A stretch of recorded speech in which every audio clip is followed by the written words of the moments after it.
तो इस पे क्या कहेंगे सर आप?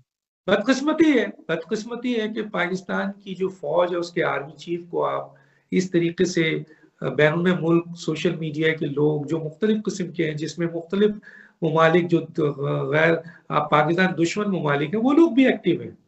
मसलन भारतीय भी इसमें इन्वॉल्व है, रॉ के लोग भी इन्वॉल्व हैं, मोसाद के भी हैं, CIA के भी हैं, बहुत सारे लोग हैं। क्यों? क्योंकि उन्हें पता है कि पाकिस्तान की जब तक फौज मजबूत है, पाकिस्तान की जब तक फौज मजबूत है, पाकिस्तान की अवाम अपने फौज के पीछे खड़ी है, पाकिस्तान को हम कोई नुकसान नहीं पहुंचा सकते।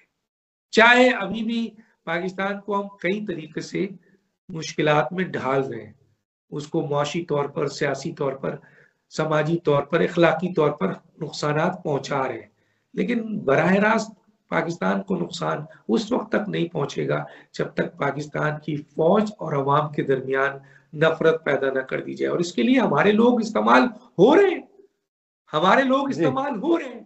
और एक आर्मी चीफ जो कि इस वक्त स्पेशल इन्वेस्टमेंट फैसिलिटेशन काउंसिल्स के जरिए इस हुकूमत के साथ मिलकर काम कर रहा है और पाकिस्तान को फाइनेंशियली कई पॉइंट्स पर ऊपर ले आया है और पाकिस्तान को एक मजबूत मुल्क बनाने की तरफ रास्ता शुरू हुआ है, आप उसको क्रिटिसाइज कर रहे हैं।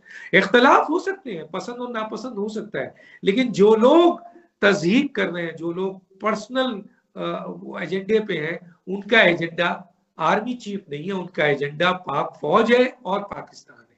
तो हमें समझना चाहिए।